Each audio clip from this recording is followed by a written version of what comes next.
So, this is a story of how I, a regular guy with no prior experience in the industry, built a business from scratch, turned it into a seven-figure company, and almost lost it all in a matter of weeks.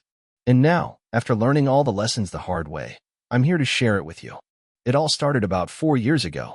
I was in my late 20s, working as an underpaid marketing assistant at a small tech company. I had dreams of something bigger, but like most people, I felt trapped. I was decent at my job, but didn't feel like I was living up to my potential. I would spend nights reading books, watching videos on entrepreneurship, and listening to podcasts, but I had no idea how to get started. It felt like the dream of owning a business was just that, a dream. One day, during a particularly boring meeting, I was sitting at my desk scrolling through the internet when I stumbled upon a thread about dropshipping. The more I read about it, the more intrigued I became. The idea of building an online business with minimal upfront investment sounded almost too good to be true. There was no inventory, no office space, and no employees to deal with at first. The business model seemed like it was designed for people just like me, eager but inexperienced. I went down a rabbit hole that afternoon, watching hours of YouTube tutorials on how to get started with Shopify, how to find winning products, how to run Facebook ads. At the end of the day, I was both excited and terrified. The next day, I went ahead and signed up for a Shopify account. I didn't even have a concrete idea of what product I wanted to sell, but I figured I'd figure it out as I went along. I had around $500 saved up in my account, and I wasn't about to throw it all away, but I was willing to take a small risk. Fast forward a few weeks. After doing some market research, I decided to sell pet products, specifically high-quality pet grooming tools. I was passionate about pets, and I knew people spend a lot of money on their animals. It seemed like a great niche to get into. I started browsing suppliers on Alibaba, finding manufacturers who could provide the products I wanted. After a bit of negotiating, I placed my first order, even though I didn't have a clue about the logistics of shipping or taxes. I was naive, to say the least, but I pressed forward. I built a sleek, minimalist Shopify store, which took me a couple of days. Then came the hardest part, driving traffic. I wasn't a tech genius, and I had zero experience with online marketing, but I knew Facebook ads were the way to go. So I spent my remaining budget on running ads, targeting people who owned pets and who had shown interest in pet products. I remember waking up on my first day of ads to find a sale. One sale. I was ecstatic, as if I had just struck gold. It felt like validation that I wasn't just throwing my money away. I started tweaking my ads, changing my target audience, and testing different product images. Slowly, sales began trickling in. At first, it was slow, sometimes only a few $100s a day in sales, but I started seeing the potential. The first month, I barely made any profit. I spent a lot on ads and had to keep refining my website and the customer journey. But by the second month, things started picking up.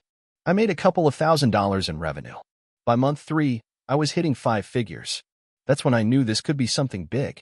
But here's the thing. The money I was making wasn't just profit. It was a balancing act. I had to pay for ads, cover the cost of goods, and manage customer service. I wasn't prepared for the amount of time and energy it would take. But I kept pushing through. Then came the scaling phase. I invested in hiring freelancers to help with customer service, paid ads, and website management. I also started working on email marketing and automating as much of the business as I could. Things were really starting to take off, and within a year, I was pulling in over $100,000 a month in revenue. At this point, I felt on top of the world. But that's when things started to go south. I was so caught up in scaling and growing the business that I neglected some of the foundational aspects. I wasn't paying enough attention to my cash flow, and I didn't have a solid system in place to handle returns and customer complaints. Then, one day, a competitor launched a very similar product, and their ads were more effective than mine. I started losing market share. Customers were returning products, and I didn't have the systems to manage it properly. On top of that, I wasn't fully aware of the tax regulations for running an online business, which led to some serious issues with the IRS. My profits started dwindling. I had invested too much in advertising, hired too many people, and relied too heavily on a single supplier. The supplier I was working with began taking longer to ship products, which led to delays and frustrated customers. My customer service was overwhelmed. I couldn't keep up with the complaints. I was burning out fast. By the end of the year, I was in debt. It wasn't huge, but it was enough to cause me a lot of stress. I had to pause operations for a few weeks, regroup, and reevaluate everything. I spent hours every night reading books on finance and management, trying to figure out how to get back on track. I learned a lot of lessons from this. First and foremost, scaling a business too fast can be dangerous if you don't have the right systems in place. You need to be prepared for the operational side of things, not just the marketing side. Second, diversifying suppliers and not putting all your eggs in one basket is crucial. Third, having a clear financial plan and understanding your numbers can save your business from going under. With a renewed focus, I restructured the business. I fired some people, reorganized the team, and set up better systems for handling customer service. I also switched suppliers, reduced my ad spend, and started focusing more on organic traffic. It was a slow recovery, but by the end of the second year, I had pulled myself out of debt, stabilized my operations, and started making profitable sales again. Now, I'm not a millionaire, but my business generates a solid 6 figures every year. I've learned that success doesn't happen overnight, and it requires constant learning and adapting. I'm grateful for the lessons, even if they came with a lot of stress and headaches along the way. The key takeaway? It's easy to get caught up in the hustle and glamour of entrepreneurship, but you need to make sure you have your fundamentals in place before you scale. Don't neglect the boring stuff: cash flow, customer service, and systems. Those are the things that keep a business running when the shiny new ideas start to wear off. But if you stick with it, learn from your mistakes, and keep improving, you can turn your dreams into something real. And yeah, sometimes the hardest lessons are the ones that lead to the greatest growth. If you enjoyed the video, don't forget to leave a like and subscribe to the channel. It helps the content grow and motivates me to create even more great videos. Turn on notifications so you don't miss any new uploads. By the way, I'm curious, when do you usually watch my videos? While working, studying, or just relaxing at home? Let me know in the comments. I'd love to hear from you. Thank you for your support. It all started with a Craigslist ad that I almost didn't respond to. I was sitting at my desk one evening, feeling completely burnt out from my 9-to-5 job in corporate sales. For months, I had been dreading every email, every conference call, and every report I had to put together. I was exhausted, and the thought of spending another 10 years of my life climbing up the corporate ladder made me feel suffocated. The idea of leaving was constantly in the back of my mind, but I had no plan, no idea what I wanted to do next. One night, during my usual evening scroll through Reddit and Craigslist, I saw an ad that caught my eye. It read, "Looking for a business partner. Need someone with a passion for e-commerce and digital marketing." The ad was vague, and there was no name or details about the business. Normally, I would have scrolled right past it, but something about it felt like it was calling me. Maybe it was the sense of uncertainty, the idea of jumping into something new, or simply the fact that I was desperate for a change. I shot off an email, figuring it was just another long shot. The next day, I received a response that would completely change the course of my life. The person on the other side of the email, Liam, was a seasoned entrepreneur who had run multiple online businesses in the past. He had recently started a new venture but was looking for a partner to help with marketing and scaling. He didn't offer much more than that in the first email, just a vague outline of what the business was about and a request for a phone call. I hesitated. I was comfortable in my corporate job, even though I hated it. What if this was a scam? What if it was a waste of time? What if I was throwing away a stable income for something that would crash and burn? But deep down, I knew I couldn't keep living the way I was. The thought of staying in my current situation was more terrifying than taking a leap of faith. I agreed to the call. That conversation lasted 2 hours. Liam was energetic, confident, and knowledgeable. He had the kind of entrepreneurial spirit that was contagious. He explained that the business was in the early stages of creating a niche online store, but they had yet to figure out the right marketing approach to drive traffic and sales. They had a product in mind, but it was still untested in the market. It wasn't glamorous.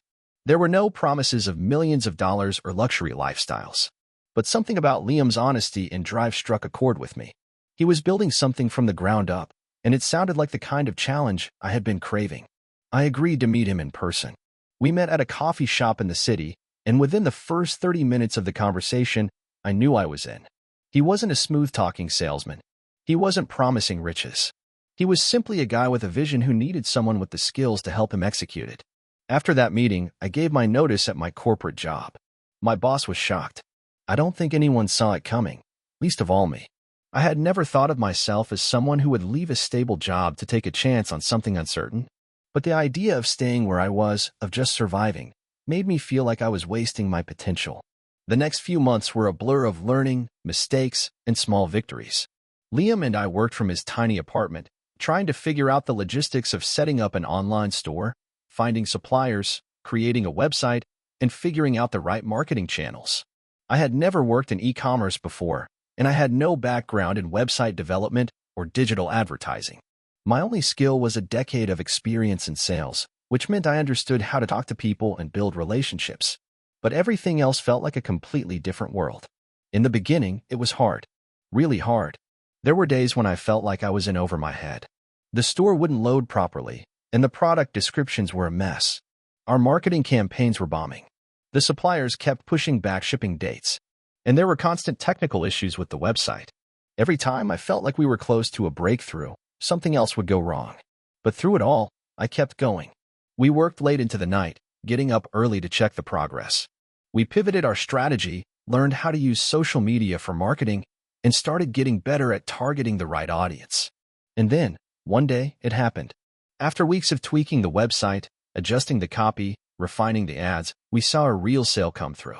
It wasn't much, just a few $100s, but it was proof that it was working. It felt like a victory, a tiny win, but it gave us the momentum we needed to keep going. Over the next year, things slowly started to grow. The store started to generate consistent sales, and we got better at marketing, figuring out which channels worked best. We expanded our product offerings, improved our website design, and hired a small team to help with customer service and fulfillment. But it wasn't all smooth sailing. There were still plenty of challenges along the way. Cash flow issues, supply chain problems, new competitors entering the market. At one point, I seriously considered quitting. I was burning the candle at both ends and starting to feel the strain of balancing the business with my personal life. But every time I felt like giving up, I thought about how far we had come. From the Craigslist ad to a real business generating 6 figures in revenue, we had made it through. I kept pushing because I knew the alternative was going back to a life I didn't want. The risk, the struggle, it was all worth it in the end. Fast forward to today, and our business has grown exponentially. We've expanded to multiple online stores, hired a larger team, and are now looking at ways to scale even further. The journey wasn't easy, and there were plenty of moments when I doubted myself. But I'm proud of what we've built. Leaving my corporate job was the best decision I ever made. It was terrifying, but it opened doors I never would have imagined. If there's one thing I've learned from this experience, it's that you have to take risks to make progress. The path to success is rarely straightforward, and the setbacks can feel endless. But if you're willing to put in the work, the payoff can be life-changing. I'm not saying it's easy, but it's worth it. And if anyone out there is sitting at a desk, dreaming of something more, take the leap. You won't regret it. It all started a few years ago when I was still working at a corporate job. I had a steady income, benefits, and job security. On the surface, everything seemed perfect. But deep down, I knew I was destined for something more than sitting behind a desk from 9 to 5. The idea of building something from the ground up had always intrigued me, but I was scared to leave the comfort of a stable job and dive into the unknown waters of entrepreneurship. The turning point came one evening when I was scrolling through Reddit, just like I do every night. I came across a post about someone who had quit their corporate job to pursue a passion project and had turned it into a multi-million-dollar business. That post ignited a spark inside me. I realized that if they could do it, why couldn't I? I had been sitting on an idea for years, an online platform that would help small businesses improve their digital marketing efforts. I had worked in marketing for several years, and during that time, I had seen so many small business owners struggle with the complexities of online marketing. It seemed to me that there was a gap in the market for a simple, affordable solution that could give small businesses the tools they needed to succeed in the digital world. At the time, I was living paycheck to paycheck, and the thought of leaving my job seemed reckless.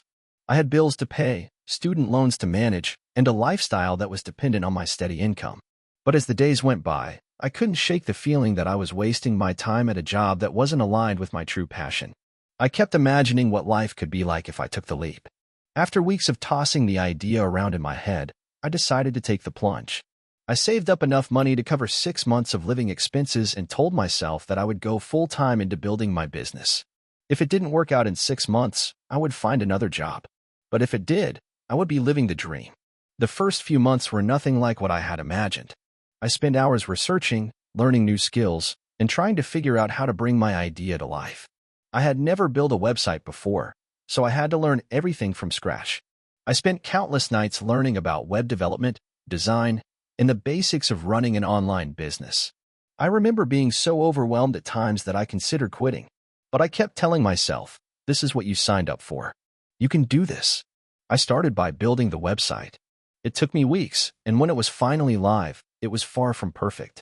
The design was clunky, the user interface wasn't great, and there were plenty of bugs. But I pushed it live anyway, knowing that perfection would come with time. I didn't want to wait forever to launch because, frankly, I knew if I did, I'd never launch at all. With the website up and running, the next step was marketing. I didn't have a large budget for ads or professional help, so I relied on organic growth. I wrote blog posts, shared my journey on social media, and posted in online communities like Reddit and Quora. I even started a YouTube channel, sharing marketing tips for small businesses. Slowly, people started noticing. It wasn't easy, though. I remember one particular post on Reddit that got zero traction. I spent hours crafting a thoughtful, engaging post about a marketing strategy one thought could help small businesses grow. I posted it, sat back, and waited for the upvotes to pour in. Instead, it sank into oblivion, with just a couple of downvotes and no comments. I felt deflated, but I didn't give up. I knew that not every attempt would be a success, and sometimes you have to fail forward. Eventually, the hard work started to pay off. I began receiving emails from small business owners who found my content helpful. They asked questions, shared their struggles, and some even inquired about my services. The first time I received a message from someone asking to pay me for my advice was surreal. It was a small win, but it felt like a huge step in the right direction. As the business grew, I hired a few freelancers to help with certain aspects, like design and development. I knew that to scale, I couldn't do it all alone. One of the best decisions I made early on was building a team of people who were experts in areas where I wasn't. I focused on what I was good at, creating content and building relationships, and let others handle the technical side of things. The road to success wasn't without its challenges. There were months where I barely made enough to cover my expenses, and I was living on instant noodles just to stretch my budget. There were moments when I questioned whether I had made the right decision. I would look back at my old job, where things were comfortable and predictable, and wonder if I had made a huge mistake. But every time I felt like quitting, I remembered why I started in the first place. I wanted to create something meaningful, something that could make a real difference for small business owners. I had a vision for how my platform could help businesses grow, and I wasn't about to let a few tough months derail that vision. As time went on, the business started to gain more traction. We got our first big client, a small but rapidly growing e-commerce brand. The deal wasn't huge in terms of revenue, but it was a huge win for us. It was proof that people were willing to pay for our services, and that gave me the confidence to keep pushing forward. A year into my journey, I was able to quit my part-time job and focus on my business full-time. It felt like a victory, but I knew the real work was just beginning. My platform had grown, but the competition was fierce. New competitors were cropping up every day, and I had to stay ahead of the curve to remain relevant. The next few years were a roller coaster ride. We introduced new features, expanded our team, and grew our client base. There were ups and downs, but I learned something new every day. I found that entrepreneurship wasn't just about being your own boss. It was about being adaptable, constantly learning, and being willing to fail. Today, my business is thriving. We've helped hundreds of small businesses improve their digital marketing strategies, and we're expanding into new markets. The journey hasn't been easy, but it's been worth it. Looking back, I can't believe how far we've come from those early days when I was working out of my bedroom with nothing but an idea and a lot of determination. So, if you're reading this and wondering whether you should take the leap into entrepreneurship, my advice is this: do it. The road is tough, and you'll face countless obstacles. But if you have a passion and a vision, it's worth every challenge. Don't let fear hold you back. Every successful entrepreneur started somewhere, and with enough persistence, you can turn your dream into a reality. I've always believed that life has a funny way of pushing you in the direction you need to go, even when you don't see it coming. The story of how I became an entrepreneur began when I was just a regular guy working a corporate job, minding my own business, and thinking I was set for life. But as with any good story, it started with an unexpected twist. Let me rewind a bit.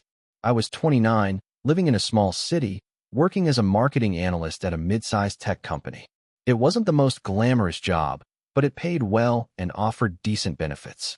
I had a nice apartment, a steady routine, and weekends filled with binge-watching shows and hanging out with friends.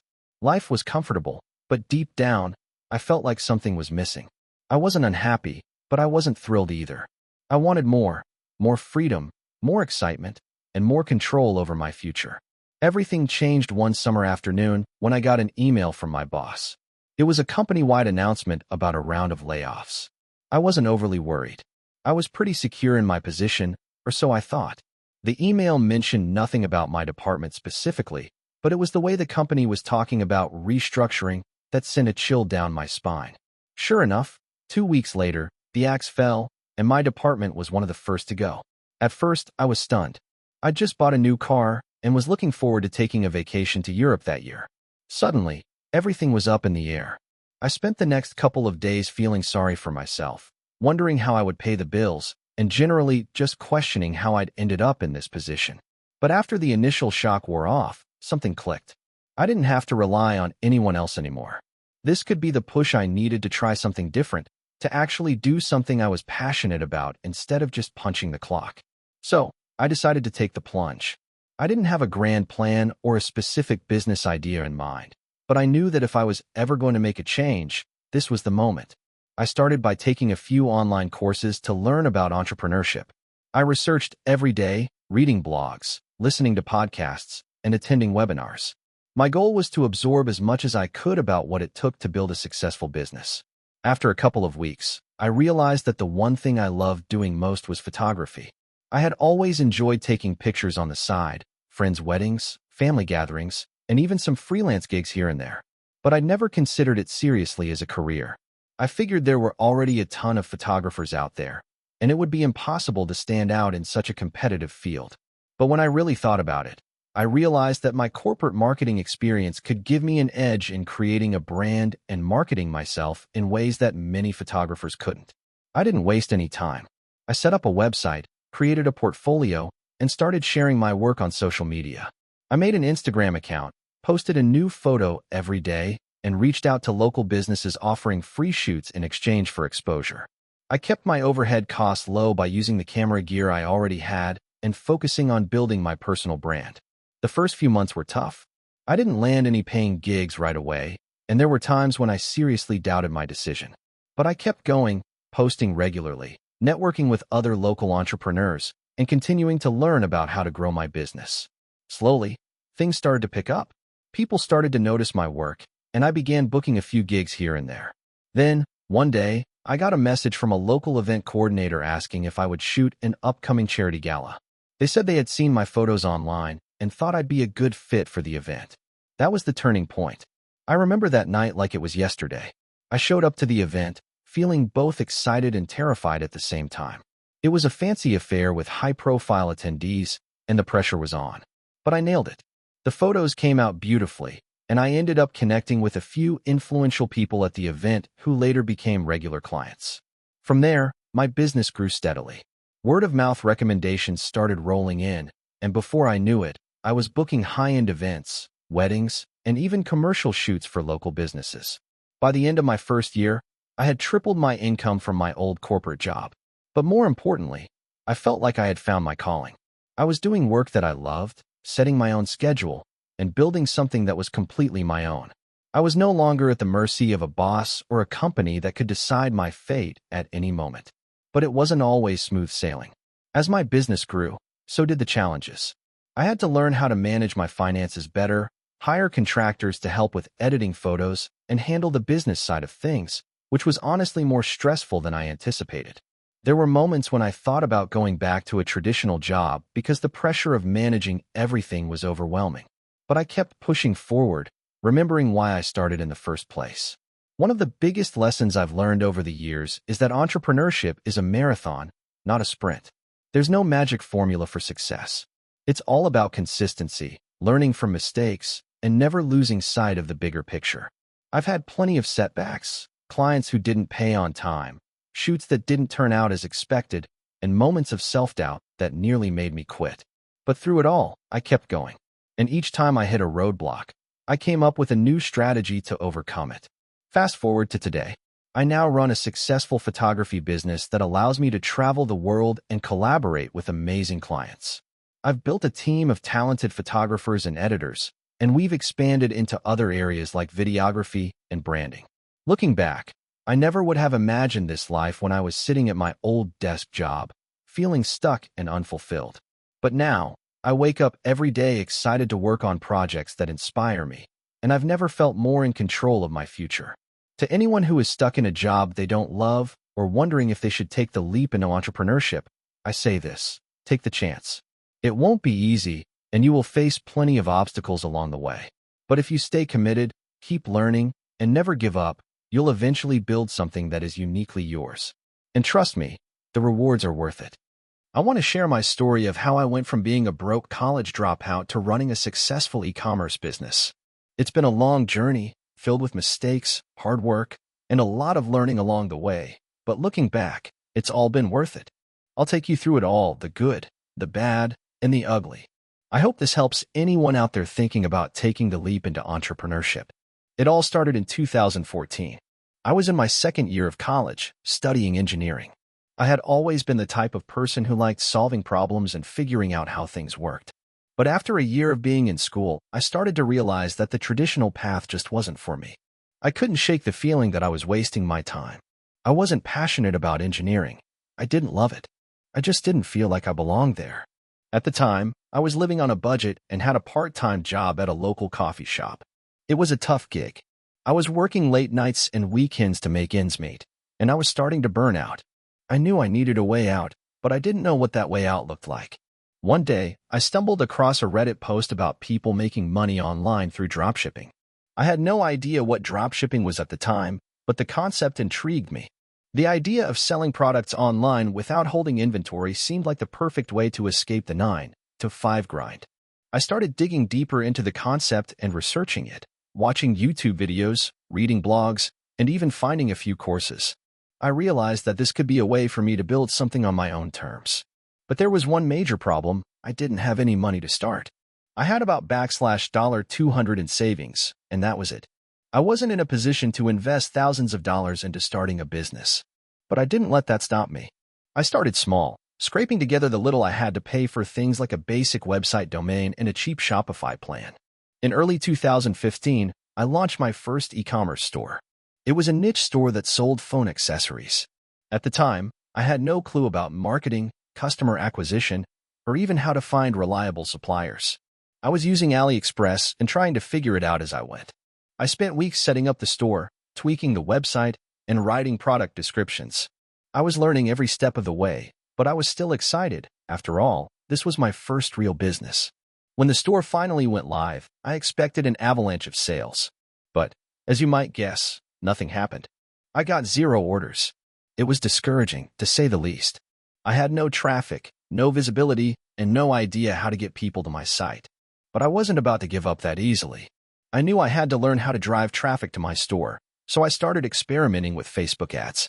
I spent what little money I had on testing ads, but nothing seemed to work. Every ad I ran would get a few clicks, but no one was buying anything. I felt like I was just throwing money into the wind. That's when I started learning about the importance of branding and targeting the right audience. I spent hours researching successful e-commerce businesses and learning how they marketed their products. I read everything I could about Facebook ads, Google ads, Instagram marketing, and influencer marketing. Slowly but surely, I began to understand what I had been doing wrong. I realized that I wasn't connecting with my audience. My product descriptions were too generic, and I wasn't building any kind of brand identity. So, I went back to the drawing board and decided to revamp everything. I chose a specific niche within phone accessories, premium cases for high-end smartphones, and rebranded my store as a luxury accessory brand. I worked on making my website look professional, with high-quality images and well-crafted product descriptions. Once I had the store rebranded, I launched a new Facebook ad campaign targeting a very specific demographic: people who owned high-end smartphones like iPhones and Samsung Galaxy devices. This time, I actually saw results. People were clicking on my ads, and a few even made purchases. It wasn't a huge amount of sales, but it was enough to prove that this could work. That's when I started to get more serious about the business. I started reinvesting the small profits I was making into more ads and more products. I hired a freelance graphic designer to help with branding and paid for a professional product photographer to create better images for my store. Things started to pick up. Over the next 6 months, I managed to scale the business to the point where I was making enough money to quit my coffee shop job. I was still living frugally, but I was now able to work on my business full-time. However, the road to success wasn't all smooth sailing. One of the hardest challenges I faced was dealing with customer service issues. I had customers who were unhappy with their products, and I had to figure out how to handle returns, refunds, and complaints. It was stressful, and I didn't have much experience in managing customer relationships. I had to learn how to be professional, empathetic, and patient, all while trying to keep the business afloat. But that was just the beginning of the hurdles. In late 2016, I ran into a huge issue.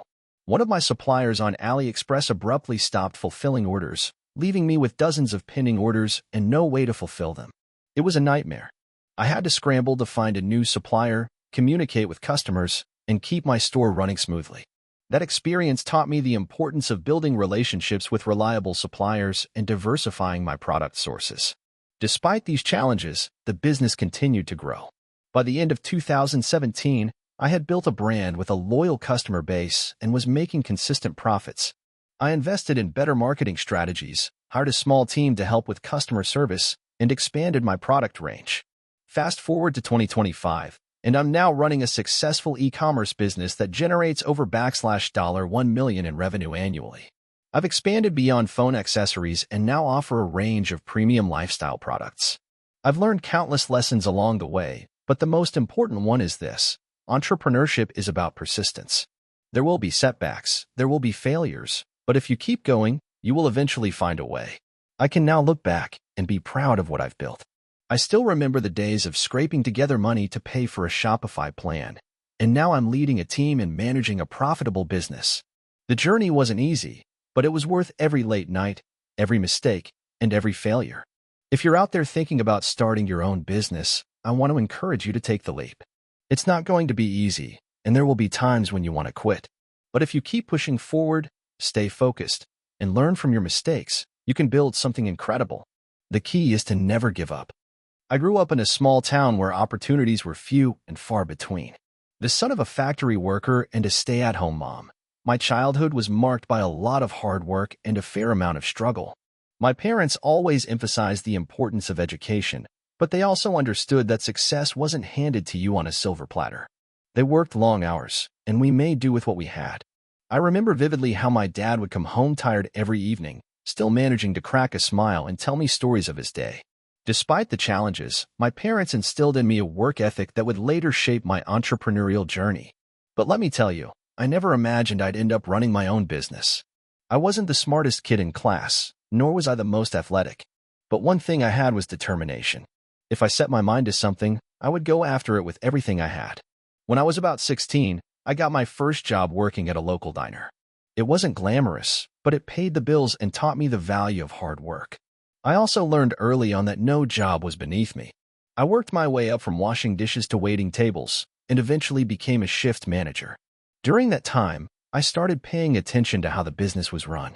I noticed the little things, the inventory issues, the inefficiencies in the kitchen, and how the schedule was always a mess. It wasn't until I overheard a conversation between the owner and the manager that it hit me. There were opportunities to streamline the business and make it more profitable. I thought about it for days after that. It was clear to me that the diner could do a lot better with some minor adjustments. I mentioned it to my boss one night after my shift. To my surprise, he was receptive to my ideas and asked me to come up with a proposal. I worked on it for the next few weeks, diving into all the data I could find about running a restaurant more efficiently. I made suggestions about staff scheduling, inventory management, and even the menu. When I presented my ideas to him, he took it seriously. A few weeks later, the changes were implemented, and to everyone's surprise, the diner started to see noticeable improvements in both efficiency and profit. The experience sparked something in me. It was the first time I felt like I could make a real impact on a business. But I wasn't content just being an employee. I wanted to build something of my own, something I could be proud of. After I graduated high school, I decided to pursue business in college. I knew I wasn't going to be the next Mark Zuckerberg or Elon Musk, but I felt like if I could learn the basics of running a business, I might have a shot at success. I wasn't particularly fond of school, and it wasn't until my second year that I realized my true passion, e-commerce. It started innocently enough. I was trying to make some extra cash on the side by flipping products online. I'd find things at thrift stores, clean them up, and sell them on eBay. I wasn't making much money, but the thrill of finding hidden treasures and flipping them for a profit was exhilarating. The more I did it, the more I realized there was a whole world of people doing the same thing, but on a much larger scale. I started reading about online stores, dropshipping, and digital marketing. At first, it all seemed overwhelming, but over time, I started to grasp the concepts and felt confident enough to launch my first e-commerce store. I had no clue what I was doing. I spent months building the website, sourcing products, and learning about SEO, Facebook ads, and Google Analytics. It was a slow process, and there were countless sleepless nights trying to figure out why no one was buying my products. But I refused to give up. My persistence paid off when, after months of hard work, I made my first sale. It was small, but it was a huge victory for me. I felt like I had cracked the code. I reinvested everything I made back into the business, and over the next year, the sales began to grow. I learned a lot along the way. Some things worked, some didn't. I tried different marketing strategies, and I tweaked my website. I even hired a few freelance graphic designers to help with branding and product photos. Slowly but surely, my store started gaining traction. The first year was the hardest, but after a while, I started seeing consistent revenue. I was able to quit my part-time job and focus entirely on the business. It felt surreal. I was finally doing something I loved and making money from it. However, with success came new challenges. I had to figure out how to scale the business, manage customer service, and handle inventory. I wasn't prepared for how much responsibility came with it. I made a lot of mistakes in those early days, like underestimating how much time customer service would take and getting too ambitious with expanding the product line. But with each mistake, I learned valuable lessons. One of the biggest lessons I learned was the importance of customer feedback. I made it a priority to listen to my customers and improve based on their suggestions. The feedback was invaluable. It helped me refine the product range and improve the website experience. As my e-commerce business grew, I started to realize that I needed help. I couldn't do everything on my own. I began outsourcing some tasks, like customer support and fulfillment. It was a tough pill to swallow because I had always prided myself on doing everything myself, but it became clear that delegating was key to scaling the business. The more I delegated, the more time I had to focus on growing the business and expanding into new markets. I started looking into social media influencers to help promote my products, and that move paid off big time. Influencer partnerships brought in a whole new wave of customers, and the business began to scale even faster. I was amazed at how quickly things were taking off. Looking back, I realize how much I've grown both personally and professionally. The entrepreneurial journey is never easy. There were plenty of sleepless nights, self-doubt, and moments when I wanted to quit. But each challenge taught me something new, and every failure was just another stepping stone towards success. Today, my business is thriving. I've expanded into new product categories, and I'm even considering opening up a physical storefront. It's crazy to think how far I've come since that small diner job all those years ago. I often reflect on the lessons I've learned, and I try to share them with others who are starting their own entrepreneurial journeys. The one thing I can say for certain is that success doesn't happen overnight. It takes a lot of hard work, persistence, and a willingness to learn from your mistakes. But if you stay focused on your goals and never give up, you'll get there. You just have to trust the process and keep pushing forward. I was never supposed to be an entrepreneur. Growing up, I was the kid who always followed the rules, the one who took the path most traveled because it seemed safe. But, like all good stories, mine starts with a twist, a leap of faith that would eventually change everything. I was raised in a small town where the idea of becoming a business owner was reserved for the chosen few, people who were either born into wealth or had a family legacy to carry on. My parents were hardworking, but they weren't entrepreneurs. They worked 9-to-5 jobs, and that was the model I knew. Get a good education, find a stable job, and life would work out. But, as with many who find themselves on the cusp of something bigger, my life took a turn during my senior year in college. At that time, I was studying marketing, a field that seemed practical and safe. I interned at a big agency, following the typical route of the aspiring professional. Everything seemed set, until it wasn't. The company I worked for went through massive layoffs. They let go of half the staff, including some of my mentors. I watched in horror as people who had invested decades of their lives into the company were suddenly out of work. I was scared, not just for them, but for myself. What if this happened to me? I had the same degree, the same resume, and I had been on the same path. One evening, after the dust had settled and the layoffs were over, I found myself sitting in a local coffee shop, sipping my drink absent-mindedly. I couldn't stop thinking about the people I had seen escorted out. These were the people who had followed the rules, the ones who played it safe, and yet they had been tossed aside with no warning. It was then that I had an epiphany. If the system could fail them, it could fail me too. So why not try something different? I knew that playing it safe wasn't going to guarantee me the future I wanted. I had always been a bit of a dreamer, but I'd never had the guts to take any risks. I had always been comfortable living within the lines, but now I was starting to wonder what would happen if I stepped outside of them. I didn't want to become a casualty of a corporate world that could chew people up and spit them out with no regard. That night, I decided I was going to start my own business. I had no idea what kind of business, but I knew I had to start somewhere. After all, as they say, you miss 100% of the shots you don't take. At the time, I had about $5,000 saved up. I knew I could survive on that for a few months, but it wasn't going to last long. I didn't come from a wealthy background, so I didn't have investors lining up to back me. I had no rich uncle or family fortune to tap into. It was just me, my savings, and a burning desire to make something of myself. The first hurdle I faced was picking the right business idea. I spent weeks researching different industries, analyzing trends, and trying to figure out where I could add value. After countless hours of reading and brainstorming, I decided to launch a digital marketing agency. It seemed like a natural fit. I had a marketing degree, and I had worked in the field for a while, so I understood how the industry worked. But starting a business wasn't as simple as picking a name and setting up a website. The first challenge I faced was finding clients. I had no track record, no portfolio, no real-world experience beyond my internship. I was a 23-year-old kid with big dreams and a lot of determination, but not much else. I started small. I reached out to small businesses in my area, offering free consultations and discounted services.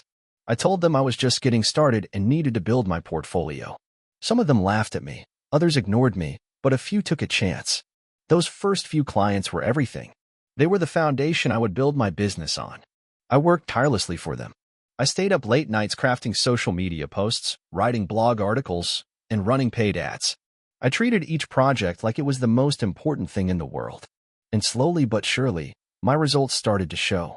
My clients began to see increases in their sales, and they started recommending me to others. Word of mouth started to spread, and suddenly I had a steady stream of referrals coming in. But success didn't come without its struggles. There were times when I wasn't sure if I was doing the right thing. There were months where I barely made enough to pay the rent. There were days when I questioned my decision, when the weight of the responsibility felt too heavy to bear. I often found myself working 12-hour days, 7 days a week, just to keep things afloat. But in those moments of doubt, I always reminded myself of why I had started. I didn't want to be another person who got stuck in the system. I didn't want to wake up years from now, looking back with regret, wishing I had taken the leap. And so, I kept pushing forward. It wasn't until my second year in business that I started to feel like I had truly found my footing. I had a few employees, a solid client base, and even a little extra money in the bank. But that's when another problem arose. As my business grew, so did the demands on my time. I found myself juggling multiple projects, managing employees, and trying to grow the business, all while still staying connected to my clients. I realized I needed to streamline my operations. I needed systems. I needed processes. So, I spent the next several months researching and implementing tools to help manage everything more efficiently. I invested in project management software, hired a business coach, and began learning about delegation and leadership. Slowly, I began to trust my team more. I learned to let go of certain tasks, which allowed me to focus on growing the business rather than being stuck in the day-to-day grind. It was a game changer. Fast forward to today, and my business is doing well. We have a growing team, a strong client list, and a reputation for delivering results. But as much as I've achieved, I'll always look back on those early days as the true turning point. Starting my business wasn't easy. It took guts, hard work, and the willingness to fail. But more than anything, it taught me that no one else was going to make my dreams a reality. I had to do it myself. Looking back, I can hardly believe how far I've come. It wasn't the path I expected, but it's the one I needed. I went from the safe, predictable route of a corporate job to the wild, uncertain world of entrepreneurship. And in doing so, I found my purpose. It wasn't about making money or becoming successful. It was about having the freedom to live life on my terms, to create something from nothing, and to prove to myself that I could do it. If you're reading this and thinking about taking that first step, don't wait for the perfect moment. The perfect moment doesn't exist. Start where you are, with what you have. You'll figure it out along the way. Just remember, it's not the destination that matters, it's the journey. I started my entrepreneurial journey with a simple idea. Make something people wanted, sell it, and make a living. That was the dream, right? It wasn't until years later that I realized how much of a roller coaster the path would be. This story is about my experience with growing my business, the lessons I learned, and how I went from a broke college graduate to running a thriving company. Let me backtrack a bit. It was 2014. I had just graduated from college with a degree in marketing. The problem was, I didn't feel ready for the real world. The job market was brutal, and like many of my peers, I was struggling to find my footing. After months of sending resumes and going to interviews, I found myself working part-time at a local coffee shop to make ends meet. I was broke, frustrated, and unsure of where my life was headed. But that's when I had the idea. It all started with a problem. I was sitting in the coffee shop one day, scrolling through Instagram, when I noticed a bunch of trendy entrepreneurs selling their products online. They all seemed to be making a killing with their own online stores. I thought, why not me? I'd always been a creative person, and I had a knack for branding and marketing. So I figured I could sell something that would grab people's attention. The question was, what should I sell? I spent a few days brainstorming and researching. Eventually, I decided to focus on custom-designed phone cases. They were small, easy to ship, and people loved personalized items. I figured it was a low-risk product to start with and something I could create and market on a tight budget. So, I bought a bulk order of blank phone cases from a supplier, grabbed some art supplies, and started designing. At first, it was slow. I had no real audience, no website, and no clue how to even set up an online store. But I wasn't going to let that stop me. I spent hours reading about online selling, learning how to build a Shopify store, and figuring out how to use social media to promote my products. I learned that Instagram was a goldmine for visual products, so I posted daily, trying to build a following. I also reached out to influencers who might be willing to promote my cases in exchange for a free sample. Slowly but surely, orders started rolling in. It wasn't anything crazy, but I was getting enough to cover my costs and make a small profit. The feedback I received from customers was positive, and that kept me going. It was thrilling to see people post pictures of their new phone cases on Instagram, tagging my brand. My little hobby was turning into a business. But as the orders increased, so did the problems. I realized pretty quickly that I was spending way too much time on tasks that could have been automated or outsourced. The process of designing the cases, printing them, packing, and shipping them out took up all my time. I was working 16-hour days, trying to do everything myself, and I was burning out fast. One of the first major lessons I learned was the importance of delegation. I needed help. So, I started outsourcing the production side of things. I partnered with a local printing company to handle the manufacturing and shipping of the cases, which freed up my time to focus on growing the brand. I also hired a part-time assistant to help with customer service, social media management, and order tracking. It felt like a huge weight had been lifted off my shoulders. By 2016, my business was starting to gain some serious traction. I had a solid customer base, and my Instagram following had grown significantly. I decided it was time to take things to the next level. That's when I started looking into paid advertising, specifically Facebook ads. I had read all the success stories about how entrepreneurs were using Facebook ads to scale their businesses, so I figured I'd give it a try. At first, I had no idea what I was doing. My first few ad campaigns were complete flops. I was spending money on ads, but they weren't converting into sales. I felt like I was throwing money down the drain. But I didn't give up. I kept tweaking my ads, testing different images, headlines, and targeting options. After about a month of trial and error, I finally found a formula that worked. My return on ad spend skyrocketed, and I was able to scale my business exponentially. But, as with any business, the road wasn't always smooth. Around 2017, I ran into a serious setback. My supplier had a huge inventory issue and couldn't fulfill my orders on time. My customers were getting frustrated with delayed shipments, and I was losing credibility fast. It felt like everything was falling apart.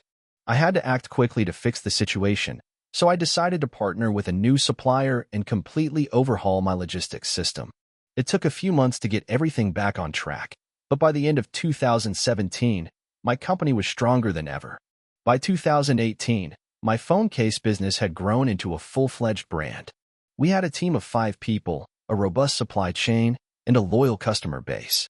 We were getting recognition in the industry, and I was able to expand my product line to include other accessories like laptop sleeves and custom t-shirts. My brand was gaining a reputation for quality and unique designs, and sales were steadily increasing. Then, in 2019, something unexpected happened. I was approached by a larger company that wanted to acquire my business. At first, I thought it was a scam. Why would anyone want to buy my little phone case brand? But after a series of meetings and negotiations, I realized they were serious. The offer was life-changing. It was tempting to walk away and cash in on all the hard work I had put into building my brand, but after a lot of thinking, I decided to decline the offer. The main reason I turned them down was that I felt my business had so much more potential. We were just scratching the surface, and I had a vision for the brand that I wasn't ready to give up. I knew it would take more time, effort, and risks, but I believed in my team and the future of the company. The decision to turn down the acquisition was one of the toughest choices I've ever made, but looking back, I know it was the right one. Fast forward to today, 2025. My company has grown into one of the leading custom accessory brands in the market. We now operate in multiple countries, and I've expanded into new product lines, including home goods and tech accessories. I've learned countless lessons along the way, but the most important one is that entrepreneurship is not a linear journey. It's filled with ups and downs, unexpected challenges, and moments of doubt. But if you're persistent, adapt to change, and never lose sight of your vision, you can overcome anything. Looking back, I'm proud of how far I've come. From the broke college graduate with no direction to running a thriving business, it's been a wild ride. And to anyone reading this who's just starting out, remember, it's going to be tough, but don't give up. The road to success is long, but the rewards are worth it. Keep pushing, keep learning, and keep believing in yourself. Hey, friends, if you enjoy this content, don't forget to like the video and share your thoughts in the comments. We really want to know what you like and what can be improved. What do you think of the video? Are there any topics you'd like to see in future videos? Your feedback really helps us get better. Thanks for being with us. I've always wanted to own my own business, but it wasn't always clear what that business would look like. Growing up in a small town, my family was never wealthy, but we had enough to get by. My parents always worked hard. My dad was a mechanic, and my mom worked as a nurse. Neither of them had formal higher education, but they both had a deep understanding of the value of hard work and perseverance. This work ethic was ingrained in me from a young age, but I still wasn't sure how to turn that into something entrepreneurial. After high school, I went to college on a scholarship for computer science, mostly because it was the safe choice.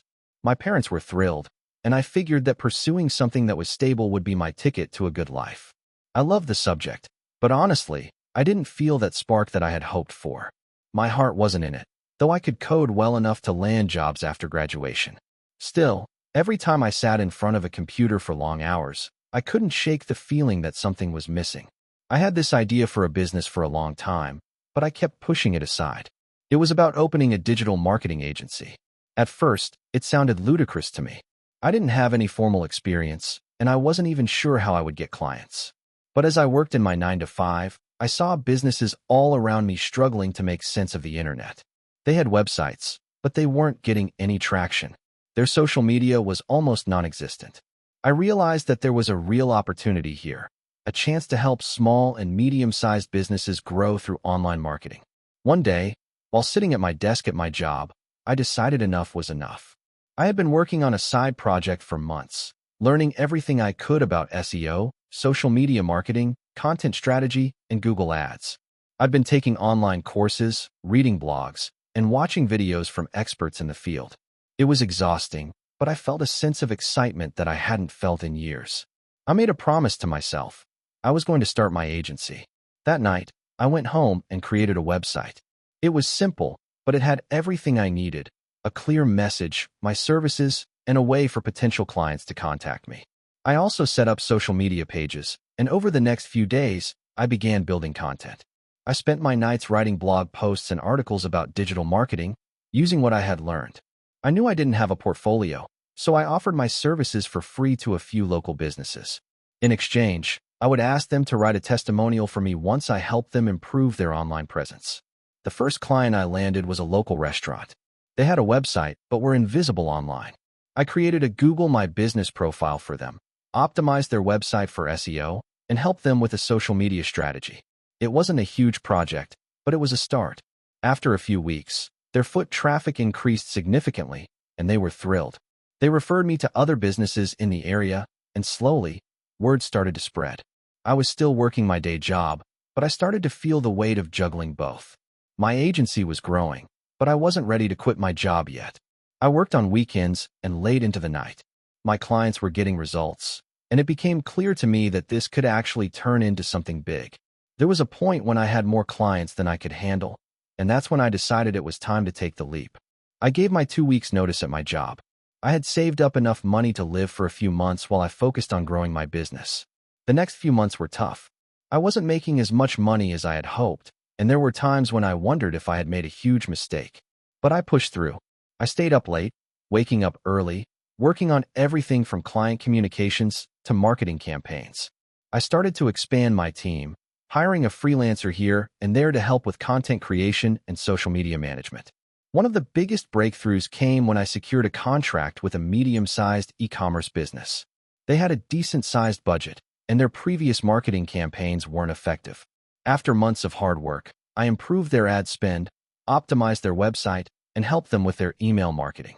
By the end of the quarter, their sales had increased by 30%. It was the boost my agency needed. From there, things just started to snowball. We landed bigger clients, expanded our services, and our team grew. I hired a couple of full-time employees, and we moved into a small office. There were challenges, of course. Scaling a business meant dealing with bigger problems, managing cash flow, handling customer complaints, and dealing with the growing pains that come with expansion. But I learned as I went. I read books, attended workshops, and hired mentors to guide me along the way. Fast forward a couple of years, and my agency is now a full-fledged digital marketing firm with a team of 15 people. We work with clients from a variety of industries, from local shops to global e-commerce brands. We've expanded our services to include web development, branding, and video production, and we're constantly innovating to stay ahead of the curve in the ever-changing world of digital marketing. If I had to give advice to someone starting their own business, it would be this: don't wait for the perfect moment, because it never comes. Start where you are with what you have. You don't need a fancy office, a big budget, or a huge network to begin. If you have a passion, hustle, and the willingness to learn, you can make it happen. There will be tough days when you feel like giving up, but if you stay consistent and keep pushing forward, the results will come. My journey wasn't easy, and there were many sleepless nights, but I can say with confidence that it was worth it. I built this business from the ground up, and it's grown into something I'm truly proud of. Looking back, I can't believe how far I've come, but I know this is just the beginning. There's always more to learn and new heights to reach. If you're thinking about starting your own business, take that leap. You'll never know what you're capable of until you try. This is the story of how I built my small business from the ground up, lost everything, and rebuilt it all over again. I was 25 years old when I first had the idea to start my own company, and looking back, I can only laugh at how naive and hopeful I was. I had always been the type of person who hated the idea of working for someone else. I had this burning desire to create something of my own, but I didn't know what that something was. I had worked a series of dead-end jobs after college, trying to find my place, but nothing ever felt right. I was stuck in a cycle of working jobs I hated, living paycheck to paycheck, and dreaming of a life where I could do something I loved every day. One day, I was scrolling through Instagram and saw this ad for an online course on how to start an e-commerce business. It was one of those click here to learn how I made $100K in a month with a simple dropshipping business types of ads.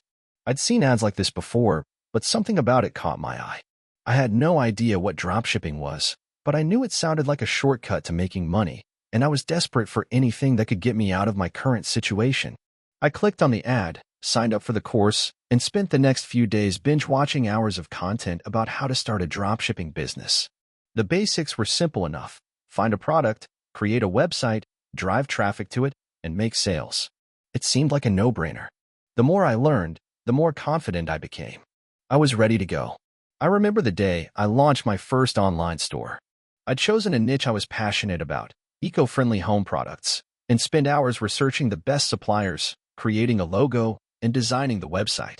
I set up Facebook and Instagram ads and launched my store with a big bang. I was expecting my inbox to be flooded with orders, but it wasn't. Days turned into weeks, and the sales just weren't coming in.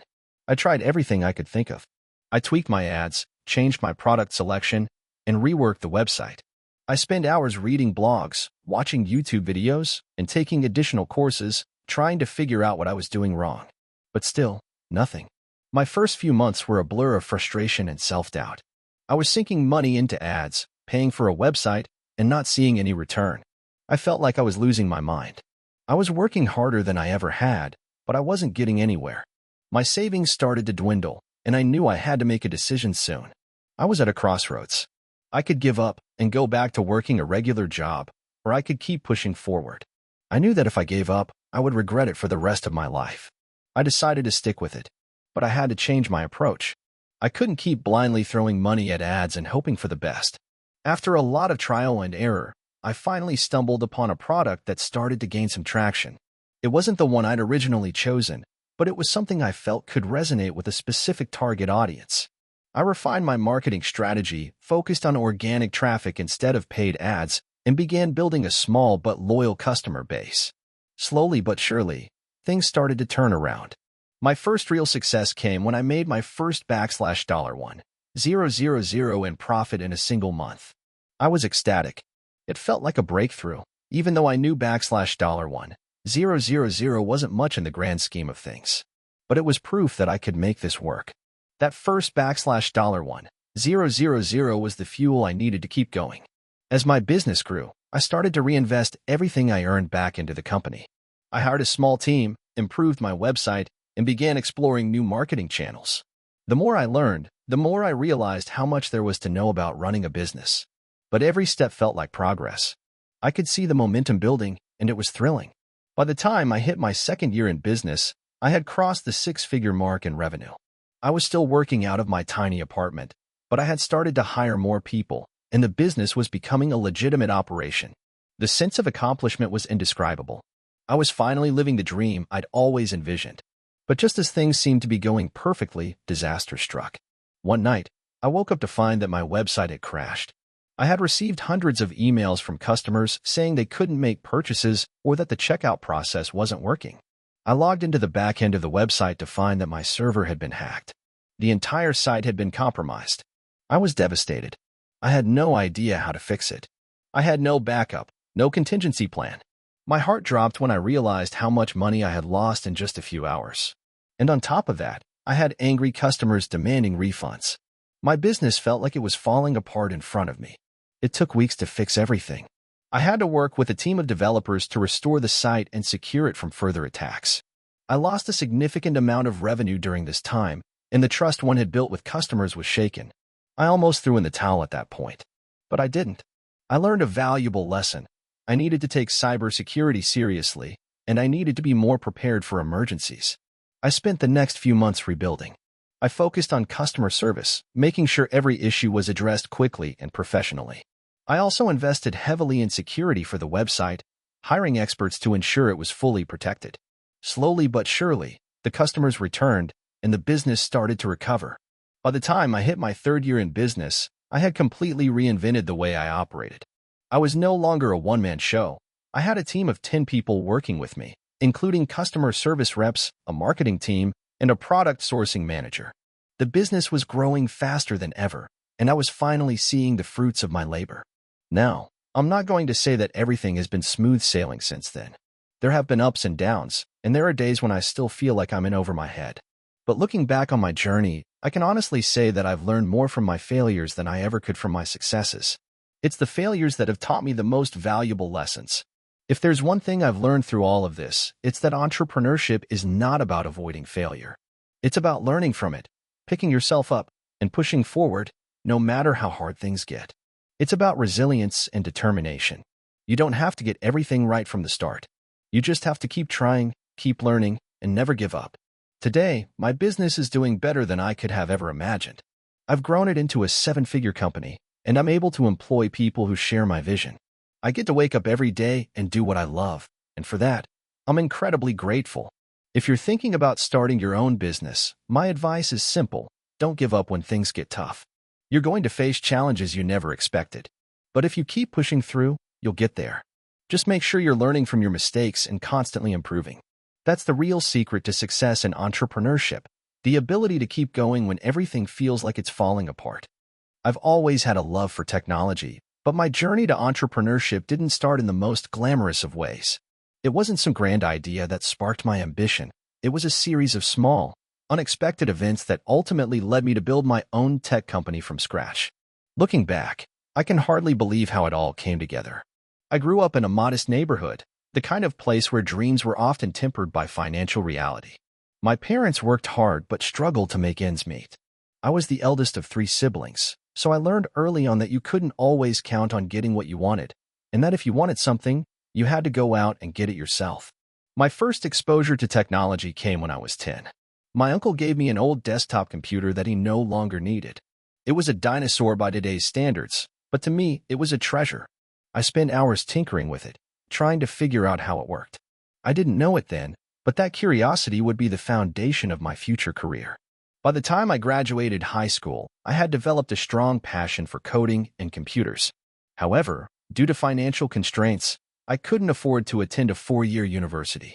Instead, I enrolled in a community college with a basic computer science program. It wasn't glamorous, and there were moments when I felt like I was missing out on opportunities my peers had, but I made the most of it. I learned to code, and I found myself more and more obsessed with solving problems through technology. After community college, I landed a job at a small software company. It wasn't the dream job I had hoped for, but it was a start. I spent years working for other people, learning the ins and outs of the industry, and growing my skills. But no matter how much I learned, something always gnawed at me. The company culture didn't align with my values. The projects felt uninspiring, and I wasn't in control of anything significant. It was a steady paycheck, but I felt like I was just another cog in a machine. I wanted to build something of my own. It wasn't until one late evening, sitting at my desk staring at a computer screen, that the idea for my startup hit me. I had just finished working on a project for a client that involved a lot of data analytics. The task was straightforward enough, but it highlighted a problem. Most businesses, especially small and mid-sized companies, lacked access to powerful, user-friendly tools for data analysis. The tools that were available were either prohibitively expensive or so complex that they were impractical for the people who needed them most. I thought, there's got to be a better way. I started sketching out ideas and doing research. Could I build a software platform that democratized data analytics? A tool that was affordable, easy to use, and tailored to the needs of small businesses? The more I thought about it, the more excited I became. I could see it in my mind, a sleek, intuitive dashboard that allowed users to visualize their data in a way that made sense without needing a background in data science. But there was one huge problem: I had no money. I was still working full-time at my job and living paycheck to paycheck. I didn't know anything about fundraising, and the thought of taking out a loan seemed terrifying. So, I decided to take a leap of faith and bootstrap the entire thing. I saved up every penny I could, cutting back on luxuries and living frugally. I sold a bunch of old electronics, and I even rented out a spare room in my apartment to keep the cash flow going. The first few months were tough. I didn't have a team, so it was just me working nights and weekends, coding the platform by myself. I remember staying up until 3 a.m., eyes burning, trying to debug an issue with the data visualization tool. The sense of isolation was overwhelming at times. There were moments when I doubted myself, when I wondered if I was just chasing a pipe dream. But every time I felt like quitting, I would remind myself why I was doing this: to give small businesses the power to understand and utilize their data. As the months passed, I started to get some traction. I was able to launch a beta version of the platform, and I reached out to a few small businesses I knew to try it out. The feedback was overwhelmingly positive. They loved the ease of use and the fact that it helped them make better business decisions without hiring an expensive consultant. That was when I knew I was onto something. But there was still so much more to be done. I needed to refine the platform, improve its functionality, and, most importantly, grow the user base. I spent countless hours tweaking the code, adding new features, and optimizing the user experience. Slowly but surely, the platform gained more users, and I started building a reputation within the small business community. After about a year of intense work, I was able to quit my day job and focus on my startup full-time. But that's when the real challenges began. Running a business is nothing like working for someone else. Suddenly, I had to wear all the hats: marketing, sales, customer support, finance, you name it.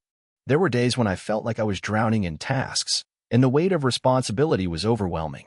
I made mistakes, some small, some big, but I learned from each one. One of the biggest challenges I faced was scaling the business. At first, I was handling everything myself, but as the user base grew, I realized I needed help. I hired a small team of developers, a marketer, and a customer support person. I wasn't just leading a project anymore. I was running a company, and I had to learn how to be a leader. It was a huge learning curve, but I found that the same principles that had helped me build the product, determination, focus, and a willingness to learn, helped me navigate the complexities of running a business. Fast forward a few years, and my startup is no longer a side hustle. We've grown into a full-fledged company with dozens of employees and hundreds of customers across the globe. We've raised some seed funding, and we're continually refining our platform to serve our customers better. But the journey is far from over. Every day is still a challenge, but now I have a team by my side, and I'm building something that has the potential to truly change the way businesses make data-driven decisions. Looking back, it's hard to believe how far we've come. There were times when I didn't think I would make it, when I thought my dreams would stay just that, dreams. But through perseverance, self-belief, and an unwavering commitment to solving a real problem, I built something that has made an impact. Entrepreneurship is a journey, not a destination. It's messy, unpredictable, and full of ups and downs. But if you're willing to take risks, put in the work, and learn from your mistakes, the rewards can be life-changing. To anyone out there thinking about starting their own business, my advice is simple: do it. Don't wait for the perfect moment. There will never be a perfect moment. The best time to start is now. So here I am, still on this journey, still learning, still growing. And every day, I'm more excited about what's to come. I've been running my own business for the past 5 years, and let me tell you, it's been a roller coaster. The highs are incredibly high, but the lows can feel like you're plummeting off a cliff. In hindsight, I wouldn't change a thing. Here's my story, and maybe, just maybe, someone out there will find it useful or even inspiring. So buckle up, here it goes. I'm an average guy. I don't come from a wealthy family, and I wasn't born with a silver spoon in my mouth. My parents worked regular 9 to 5 jobs, and though they supported me, they always stressed the importance of a stable career. For years, I believed that was the path for me too: graduate, get a good job, work hard, and then retire at 65 with a pension and a gold watch. That was the dream, right? But like most people, reality set in when I got my first real job out of college. I took a position in sales at a mid-sized tech company, which seemed like a great opportunity. The money wasn't amazing, but I had benefits, the office had a ping-pong table, and everything felt fine at first. But as the months went on, I began to feel something was missing. I wasn't challenged, I wasn't learning, and worst of all, I wasn't passionate about anything I was doing. Sure, the paycheck was nice, but I found myself dreading Mondays and counting the hours until Friday. It took me about 2 years to finally get the nerve to quit. I didn't have a backup plan. I didn't have a side hustle. But I had a dream, and I was tired of letting it sit on the back burner. I was going to start my own business. The problem? I had no idea where to start. My dream was to build a marketing agency, something that could help small businesses grow by giving them the kind of marketing strategies that big corporations had access to. I wanted to level the playing field. So, after I handed in my resignation letter and left my corporate job, I gave myself 2 months to figure things out. I had a little bit of savings, but I wasn't exactly sitting on a gold mine. I used that time to learn everything I could about marketing. I watched YouTube videos, listened to podcasts, and read countless articles. But all that knowledge didn't bring in clients. That was the real hurdle. How the hell was I going to get people to pay me for something I was still figuring out myself? The first few months were brutal. I made cold calls, sent out cold emails, and networked like crazy. Some people were interested in my services, but they'd always come up with an excuse not to hire me. We already have someone handling our marketing. We don't have the budget for it right now. Maybe in 6 months. It was soul-crushing. I remember one particular instance when I pitched to a small business owner, and he told me flat out that he didn't think anyone could really help his business. It stung, but I kept pushing forward. Then, about 4 months in, something unexpected happened. I had been working on my own website for a while, and on a whim, I wrote a blog post about an up-and-coming digital marketing trend. I didn't think much of it. I was still finding my voice as a marketer, but I wanted to establish myself as an expert. The post was very basic, nothing groundbreaking, but somehow it went viral. It started getting shared on social media, and the next thing I knew, people were reaching out to me. They wanted to know more. They wanted to hire me. This was my break. I was ecstatic, but I didn't know what to do with all the incoming requests. I had no idea how to properly scale a business. I was handling everything: client outreach, meetings, proposals, and the actual work itself. I was burning out fast, but I was learning fast. I started landing more and more clients, and it was finally starting to feel real. But with more clients came more pressure, more deadlines, and more responsibilities. That's when I realized something important. I couldn't do everything myself. I had to bring people in to help. So, I hired my first employee, a freelancer who specialized in content writing. At the time, I thought it would be a small, simple thing. I'd give her tasks, she'd get paid, and we'd be good to go. But as we grew, I realized just how much of a game changer it was to have the right people on the team. My business started flourishing, and I could focus on what I was best at: client relations and strategy. However, my success didn't come without its share of setbacks. I remember a period where a major client pulled out after we'd put months of work into their campaign. They said it wasn't a good fit anymore, and while I understood their reasoning, it was devastating. The financial hit wasn't small, and I had to scramble to make sure we could cover payroll that month. I remember sitting at my desk for hours, trying to figure out how to keep the ship afloat. The thing that kept me going through all of that was my commitment to not giving up. I wasn't just building a business, I was building a future for myself and for my team. I worked nights, weekends, and every possible hour in between. And slowly, we recovered. The next big break came when we landed a contract with a well-known local brand. That deal changed everything. It gave us credibility, and suddenly, more big names were willing to take a chance on us. 5 years into this journey, things look a lot different. My team has grown to 12 people, and I no longer do everything myself. We've moved into a larger office, and I'm able to spend more time focusing on the big picture, on growing the business further and creating systems to make everything run smoothly. There have been ups and downs, some major financial scares, some employee challenges, and moments when I thought I'd hit a wall. But every obstacle has taught me something valuable. Looking back, I never would have imagined where this would go when I quit my job. I didn't have a roadmap. I didn't have tons of money, and I certainly didn't have it all figured out. But I had a vision and a willingness to learn. That, in the end, is what pushed me forward. If I could give one piece of advice to anyone thinking about starting their own business, it would be this: don't wait for everything to be perfect before you take the leap. You'll never have all the answers, and the risks will always be there. But the rewards, when they come, are worth it. And when you push through the tough times, you'll come out stronger on the other side. And remember, it's not about having the perfect plan or being the smartest person in the room. It's about persistence, adaptability, and not giving up when things get tough. Because, trust me, they will get tough. But it's in those moments that you grow the most. Here's to another 5 years. This is the story of how I went from a broke college graduate to building a 6-figure business in under 2 years. It's not an overnight success story, and it's certainly not a perfect one, but it's a real one. I hope it gives someone out there the push they need to take the first step. In 2018, I graduated from college with a degree in marketing. I had high hopes for my future. My friends and I were all convinced we'd be the next big thing in our respective fields. For me, it was going to be marketing, of course. The reality, however, was far different from what I had imagined. After I graduated, I spent months applying for jobs, attending interviews, and hearing nothing back. I moved back in with my parents, living in the suburbs of a small town where job opportunities were scarce. I was demoralized, broke, and unsure of what to do next.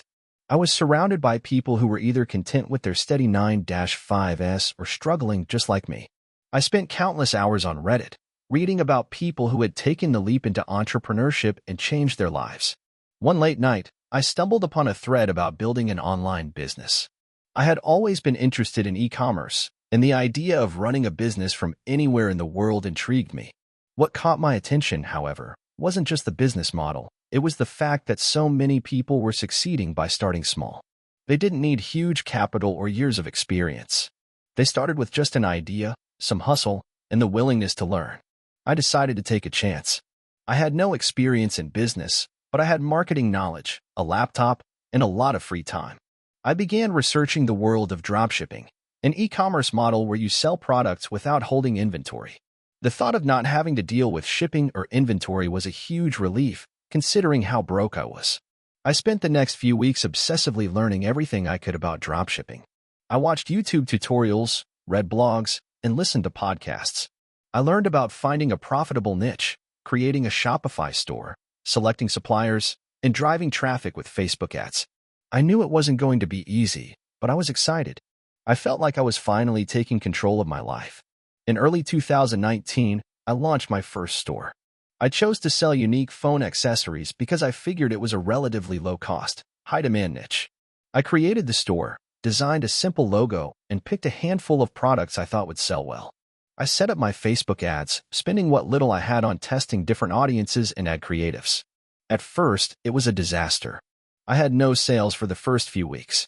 I was getting frustrated and wondering if I had made a huge mistake, but I didn't give up. Instead, I kept tweaking my ads, adjusting my pricing, and optimizing my website. Eventually, after about a month, I made my first sale. It wasn't much, just $12.50 in profit, but it felt like a victory. I celebrated, but the real work was just beginning. I knew I had to scale up. I kept investing what little money I had into ads, but this time, I focused on refining my targeting and testing different product types. I also started creating more content around my brand, running Instagram and Facebook accounts to build trust with my customers. By the end of my second month, I had started making regular sales. Nothing huge, but it was enough to cover the costs of running ads and keep my business afloat. I reinvested all my profits back into the business, trying to grow it as quickly as I could. I started experimenting with different niches and product types. Eventually, I hit on a winning product, a portable blender.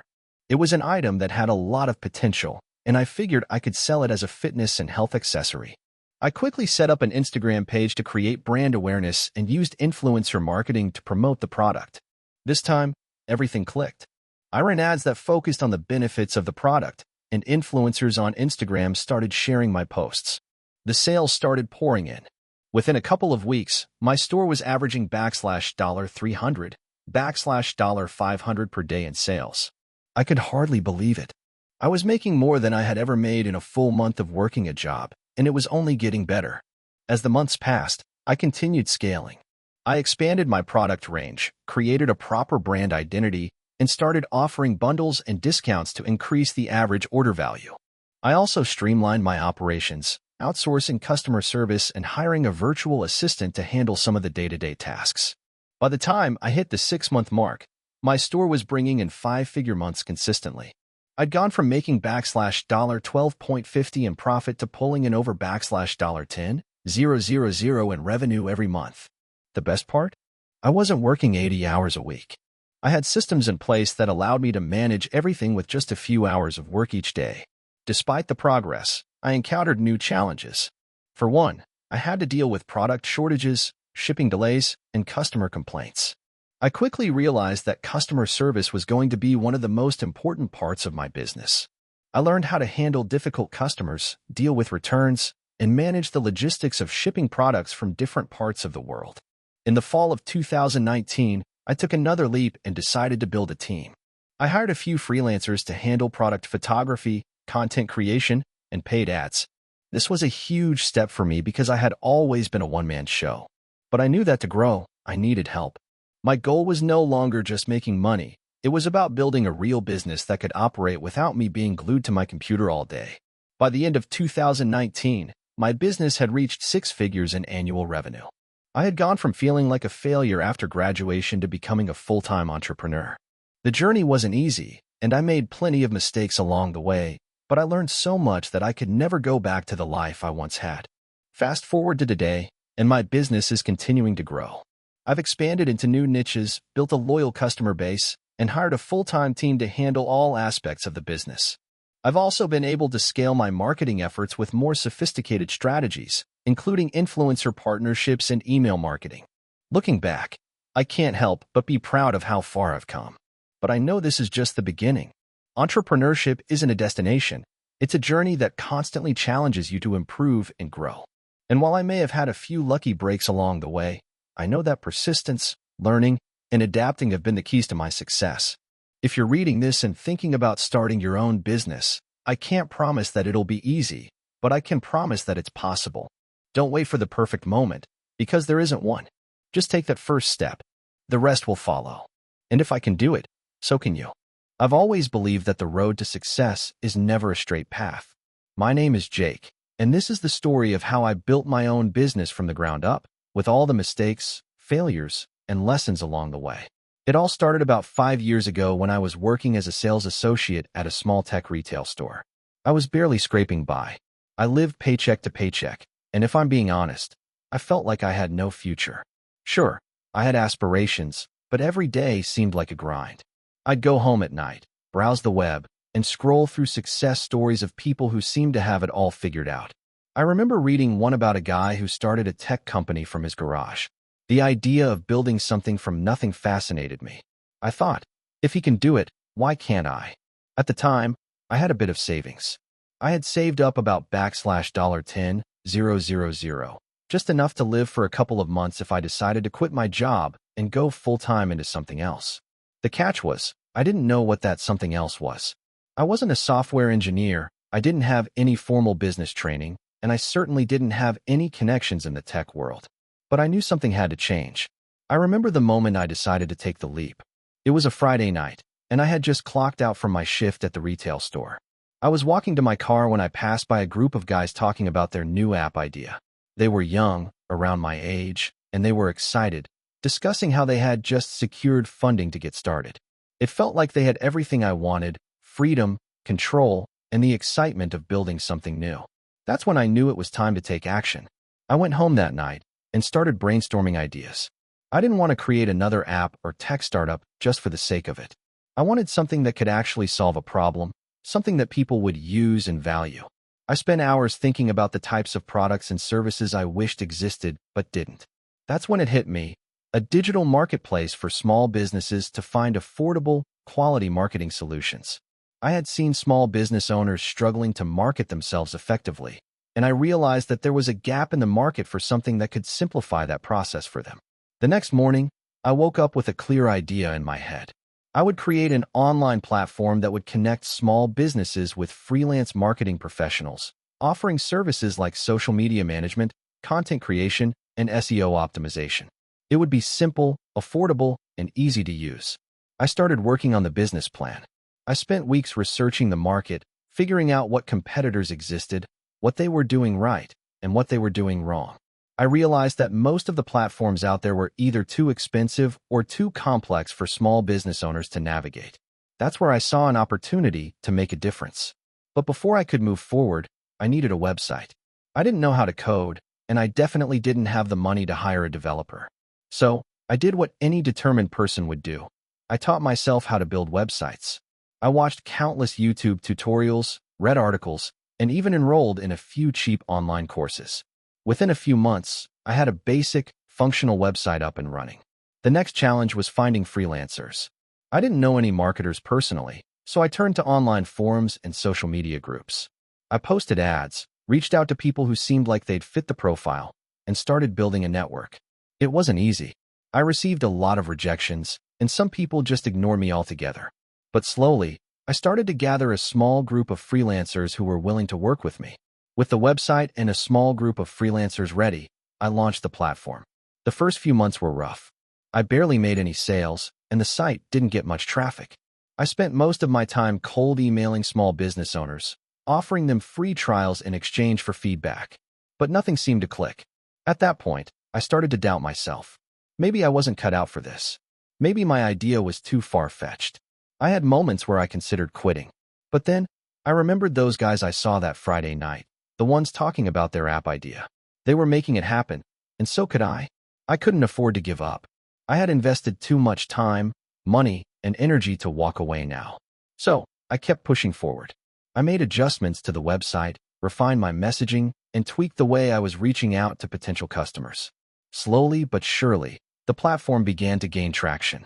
Small business owners started signing up for the services, and the freelancers began getting work.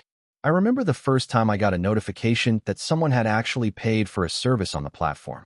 It was a small win, but it felt huge. It meant that I had created something that people actually wanted. As the months went on, I started reinvesting the little revenue I was making back into the business. I hired a part-time customer support agent, brought on more freelancers, and began scaling the website to handle more traffic. Word of mouth started to spread, and I started getting referrals from small business owners who were happy with the services they had received. The platform was growing, but it wasn't smooth sailing. In fact, there were many times I thought everything was about to fall apart.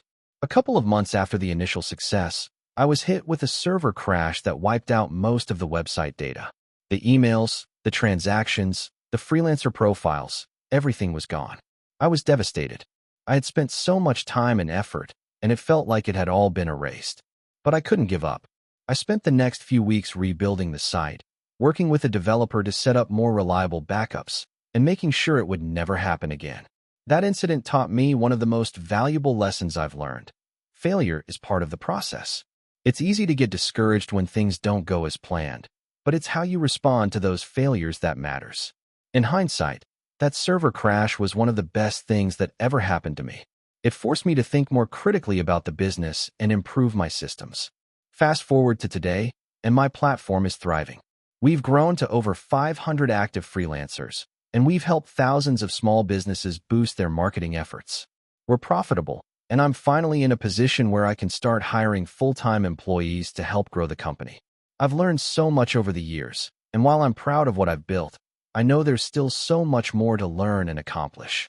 The journey hasn't been easy, and I'm sure there will be many more challenges ahead. But looking back, I wouldn't change a thing. I took a risk, faced a lot of obstacles, and persevered. And now, I'm doing what I love, building a business that helps other entrepreneurs succeed.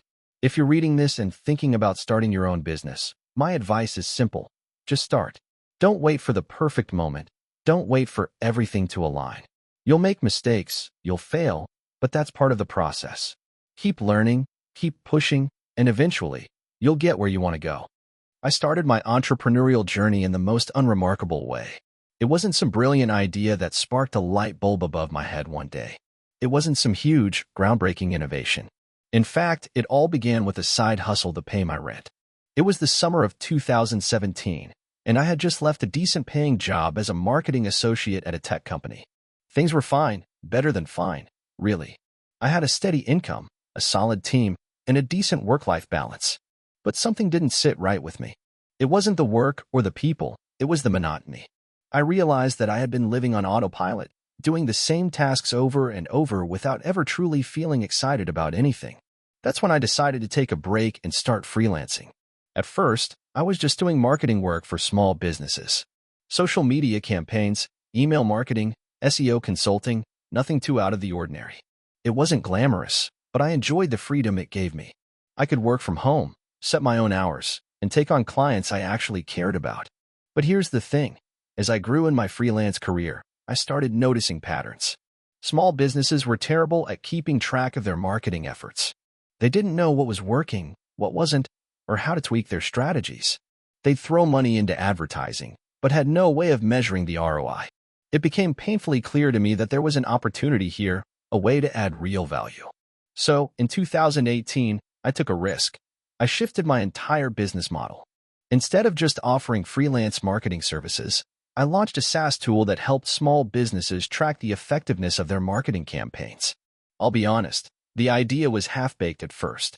I didn't have any technical expertise. I couldn't code. I didn't even have a designer to help me out. But I had a burning passion for the problem I wanted to solve. I started with research, learning everything I could about SaaS, digital marketing analytics, and customer retention. I also reached out to a couple of developer friends who were willing to work with me on a shoestring budget. My initial product was basic, barely functional, actually, but it did the job. It tracked marketing campaigns and generated simple reports for small businesses. I remember the day I launched the MVP, minimum viable product, like it was yesterday. I'd spent weeks putting together a landing page, building a simple user interface, and writing copy that would make even the most disinterested small business owner stop scrolling.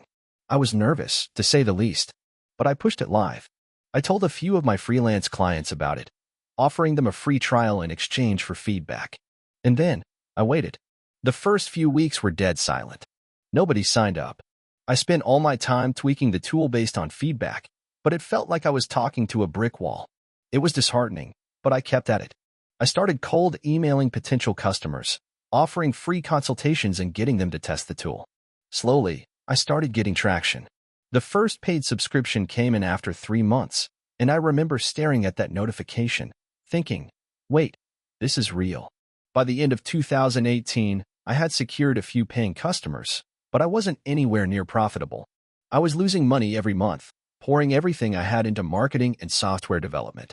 I kept telling myself that I was close, just a few more tweaks, a few more customers, and things would take off. But there were days when I seriously doubted myself. It felt like I was treading water, unsure of what the next step was. Then came 2019. Something clicked. I invested in a better user interface, hired a full-time developer, and spent more time understanding my customers. I also started looking at my competitors. I learned that most of them were overcomplicating things. They offered a lot of features, but none of them were really useful to small business owners who were already overwhelmed. I decided to simplify the product even more, focusing on what truly mattered: actionable insights and ease of use. I also started spending more time on content marketing. I began writing blog posts, creating educational videos, and publishing case studies. I wanted my product to be seen as not just a tool, but as a resource, a place where small business owners could find valuable information. I also reached out to influencers in the marketing and small business spaces, offering them free access to my tool in exchange for reviews. By mid-2019, everything started falling into place. Word of mouth took off, and referrals became my biggest source of new customers. I was finally turning a profit, and for the first time in years, I felt like I was in control of my own destiny. I expanded my team, hired a customer success manager, and started focusing on scaling. I began to invest in paid advertising, experimenting with different channels. And that's when I hit a major turning point. I launched a partnership with an industry leader, a company that already had a massive customer base in the small business space. They offered to promote my tool to their clients, and in exchange, I would provide them with a discount on subscriptions. It was a game changer. Within a month, my user base exploded. What had started as a small, side hustle project grew into a full-fledged business. In 2020, we were bringing in consistent revenue, and by the end of the year, I had made my first $1 million in revenue. I couldn't believe it. My company had gone from a barely functioning MVP to a trusted tool used by hundreds of small businesses. And the best part? I was still focused on solving the same problem, helping small businesses make smarter marketing decisions. The next few years have been a whirlwind. The company has expanded globally, and we've added new features to the product that have made it even more valuable to our customers. I've hired an incredible team, and we've built a company culture that values creativity, collaboration, and customer satisfaction. It hasn't been easy. There have been countless late nights, tough decisions, and moments when I thought we might fail. But every step of the way, I've learned something valuable. Looking back, I realized that the turning point wasn't when I launched my product. It wasn't when I landed my first paying customer. It wasn't even when I hit my first $1 million in revenue. The true turning point was when I stopped focusing on the idea of success and started focusing on the problem I was trying to solve. By staying focused on my customers and continuously iterating to make their lives easier, everything else started falling into place. This journey has taught me a lot about resilience, patience, and the importance of believing in yourself when nobody else does. If I could go back in time and give my younger self one piece of advice, it would be this: success doesn't come overnight, and failure doesn't define you. Keep going and trust that with the right mindset, you can make something great. Now, as I sit here reflecting on everything, I know this is just the beginning. There are new challenges on the horizon, but I feel more ready than ever to face them. After all, entrepreneurship is a marathon, not a sprint. The journey is never really over. I always knew I wanted to be an entrepreneur. Growing up, I watched my parents struggle through their small family-owned restaurant, trying to make ends meet while also keeping up with the demands of running a business. They worked tirelessly, often working 16-hour days, only to see minimal returns. Despite the challenges, I admired their resilience and knew that one day I would forge my own path, though not in the restaurant business. Fast forward to my early 20s, after finishing college with a degree in marketing, I landed a decent job at a large corporation. I felt a mix of excitement and anxiety, knowing that this was my first real taste of the business world. My job was in a customer relations department, and while it was stable, something inside me craved more. I wanted to be my own boss. I wanted to create something from scratch, something that would reflect my vision and determination. The idea came to me one night as I sat at home scrolling through social media. I noticed a trend. People were obsessed with hacks, life hacks, kitchen hacks, tech hacks, fitness hacks. The more I thought about it, the more I realized there was a huge market for these kinds of products, but no one seemed to be tapping into it on a grand scale. I decided that if I could combine my love for technology and creativity with the growing trend of life hacks, I could build something big. I started doing research, reading books and articles about e-commerce and product development. I also spent hours scouring YouTube, listening to entrepreneurs share their stories, their triumphs, and their failures. I learned quickly that it wasn't just about having an idea, it was about execution. I knew I needed a product that was unique, marketable, and could potentially scale. That's when I had my first breakthrough. I realized that, in the hustle to improve productivity in daily life, there was a market gap for a specific type of product, multifunctional gadgets. These were simple products that could solve multiple problems at once, a combination of practicality and convenience that appealed to modern consumers. A portable charger that also acted as a Bluetooth speaker, a desk organizer that could transform into a lamp, a smart water bottle that reminded you to stay hydrated. These ideas were simple but useful. I didn't have a ton of money to start, but I knew that the internet could be a powerful tool. I set up a Shopify store and began selling the first prototype of my product, a multifunctional portable charger. It didn't look like much at first. I hired a freelance designer to come up with the initial mock-ups, and I found a manufacturer who could produce small quantities. At first, I thought I was being overly optimistic, but I was determined to push through. I used my marketing background to run ads on Facebook and Instagram, targeting young, tech-savvy individuals who loved gadgets and were always on the lookout for ways to simplify their lives. I also reached out to influencers, offering them my product for free in exchange for reviews. My first sale came in a month later, and I remember feeling like I had just won the lottery. It wasn't much, maybe $50, but it was validation that I was onto something. The next few months were a roller coaster. Some days, I would get several orders, and other days, I'd barely make a sale. But every time I made a sale, I became more convinced that I was headed in the right direction.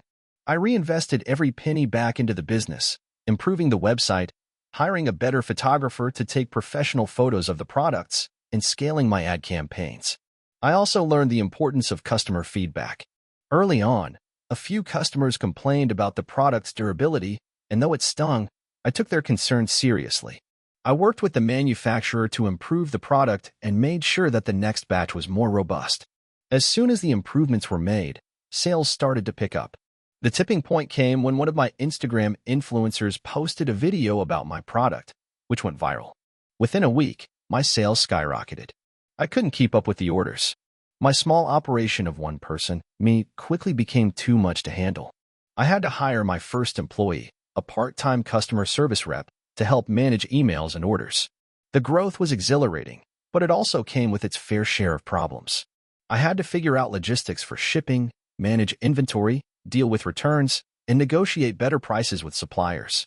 There were days when I wanted to quit, when the pressure felt overwhelming and the balance between work and life became nearly non-existent. But I kept reminding myself of the vision I had when I first started, to build something that could change lives, even if it was one customer at a time. As the business grew, I realized that I wasn't just selling products anymore. I was building a brand. I needed to stand for something bigger than just gadgets.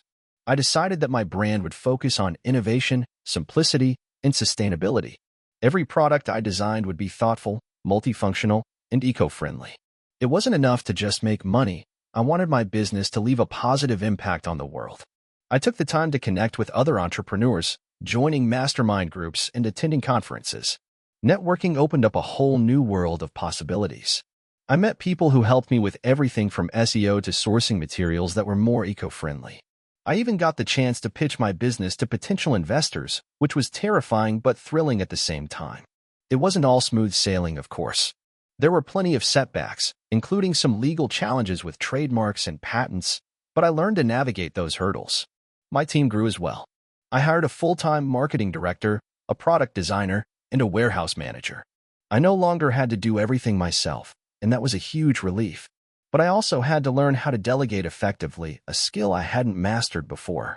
As I sit here today, reflecting on the journey, I'm proud of how far I've come. My company now operates in several countries, and we've expanded our product line to include smart home devices, portable appliances, and even personal care items. It hasn't been easy, and there were times when I doubted myself, but the rewards have been worth the struggle. If there's one thing I've learned, it's that entrepreneurship is not for the faint of heart. It takes more than just passion and a good idea.